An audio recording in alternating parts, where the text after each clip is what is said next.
पण 2020 मधील शिफारशींनुसार व संयुक्त राष्ट्राच्या शाश्वत धोरणानुसार 2030 पर्यंत सर्व तरुण, प्रौढ, पुरुष, स्त्रिया अशा सर्वांनी 100% साक्षरता व संख्याज्ञान संपादन करण्याबाबत शासन निर्णय शालेय शिक्षण व क्रीडा विभाग, मंत्रालय, मुंबई, दिनांक 14 ऑक्टोबर 2022 अन्वये निर्णय घेण्यात आलेला आहे.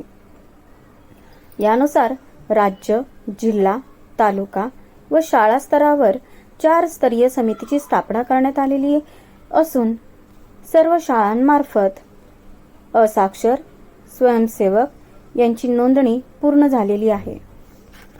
नव भारत साक्षरता अभियानांतर्गत सन 2023-24 मधील असाक्षरांना प्रत्यक्ष वर्ग किंवा ऑनलाईन पद्धतीने स्वयंसेवकांनी शिकविलेले आहे.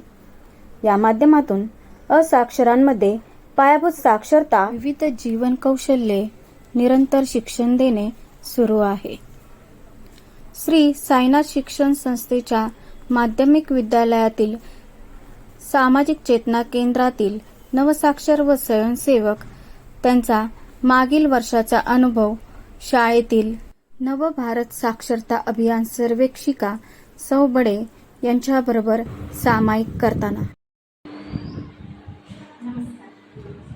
सर्वप्रथम मी आपले श्री साईनाथ शिक्षण संस्थेचे माध्यमिक विद्यालय घाटकोपर पश्चिम तुमचं सहर्ष स्वागत करत आहे. आज आपण इथे तुम्हाला मी आमंत्रित केलं आहे ते म्हणजे केंद्र पुरस्कृत उल्हास नव भारत साक्षरता अभियानात तुम्ही सहभागी झाला याबद्दल सर्वप्रथम तुमचे कौतुकही करते की तुम्ही आनंदाने या अभियानामध्ये सहभागी झाला. आज इथे तुम्हाला असाक्षर म्हणून आमंत्रित केलेलं आहे.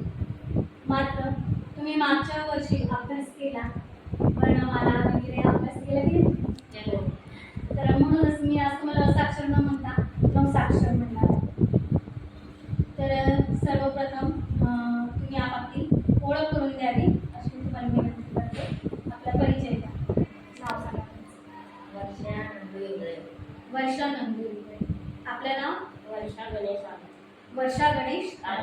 तुमच्या दोघींचं पुन्हा एकदा मी स्वागत करते. आज मी तुम्हाला इथे तुमची खास मुलाखत घेण्यासाठी बोलवलेलं आहे की तुम्ही असाक्षरवरून नवसाक्षर झालेला तर तुमचा काय अनुभव ते तुम्ही मला या माध्यमातून आज सांगणार. तुम्ही शिक्षण घेतले नाही म्हणून असाक्षर होता आणि ह्या साक्षर अभियानात किंवा तुमच्यापैकी कोणी शिक्षण घेतले असेल आणि अर्धवट सोडलं असेल तर मग याबाबत तुमचं काय काय अनुभव म्हणजे तुम्ही शिकलेला आहात आधी की बिलकुल शिकलेला नव्हता? नाही शिकलेले मी काही. तुम्ही शिकलेला नव्हता? नाही. त्यामागचं कारण काय आहे? मागचं मी घरामध्ये मोठी होते त्या आणि माझी बारकी भाऊ बहीण होती. मग त्यांनी फोन करून देणार माझ्या एवढं बाहेर जायचं कामाला. त्यासाठी मला ना शिक्षण मला भेटलंच नाही करायला. म्हणजे भावंडांची जबाबदारी तुमच्यावर होती म्हणून तुमचं शिक्षण नाही झालं. तर त्या काळी भावंडे जास्त असायची. आई वडील मोठे असतील तर मोठ्या भावंडावर जबाबदारी. तुमचं शिक्षण का अधुरं राहिलं? आमच्या मग तुमच्यावर जबाबदारी आली घराची. म्हणजे त्यामुळे शिक्षण होऊ शकलं नाही. आर्थिक समस्या निर्माण झाली असतील, पैशाचा प्रॉब्लेम झाला असेल. काय होतं पण बिलकुल शिक्षण नाही झालं तुमचं? 6वी पर्यंत शिक्षण काही झालं. तुम्हाला अशिक्षित असल्याची खंत वाटते का? थोडंसं रस्ता होतो ना. आता माझ्या मुलाला शिकवायला मला बाहेर पडतं ना. शिकवता येत नाही. नाही शिकवता येत ना. तुमचं काय? आमचं पण तेच आहे. काय करायचं असलं तर म्हणजे असं समोरच्या करून मला ओके. म्हणजे तुम्हाला शेजाऱ्यांची मदत घ्यावी लागते मुलांचा अभ्यास करण्यासाठी. फक्त अभ्यासामध्येच अडचण येते की अजूनही काही तुम्हाला काय शाळेमधले कार्यक्रम आणि काय असं म्हणजे पाठ वगैरे अगर काय त्यांना लिहून वाचायला म्हणजे असं काय वगैरे म्हणून समोरच्या करून बरोबर. त्याचबरोबर तुमचे जे दैनिक व्यवहार आहे त्याच्यात पण अडचण येतच असते. एवढं फार येतं म्हणजे जेवढं कळतं तेवढं करतो. जास्त असतं तर नाही.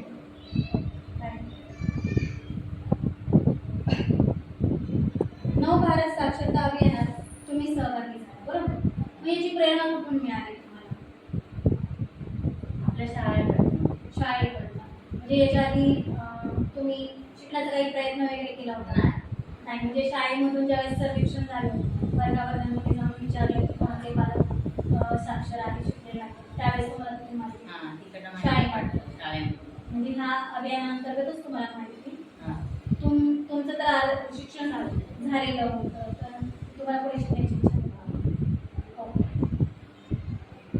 नवसाक्षर म्हणून शिकताना तुमचा अनुभव कसा आहे? म्हणजे आता गेल्या वर्षी तुमचं असाक्षर म्हणून नोंदणी झाली, त्यानंतर तुम्हाला शिकवायला स्वयंसेवकही येत असतील, तर मग तो अनुभव कसा आहे तुमचा?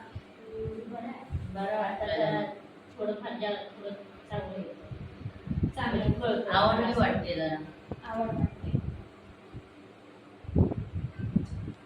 मग हे शिकत असताना गेल्या वर्षी तुम्हाला काही अडचणी आल्या का? तुमच्या घरामध्ये वेळेबाजार नाही. किंवा मग शेजारी पाजारी काही बोलले नाही, असं काही? नाही. नाही. कोणत्याही प्रकारची घरची पण अडचण नाही का? तुमचं घरचं सर्व वगैरे करून मग तुम्ही करत होता. चांगली गोष्ट आहे, कोणतीही अडचण नाही आली. तुम्हाला ज्यावेळेस शिकवायला स्वयंसेवक येतात, की तुमची मुलं शिकवतात तुम्हाला? शिकवत नाही. आपल्या स्वयंसेविका सुनीता कांबळेताई तुम्हाला स्वयंसेविका आहेत, त्या शिकवतात.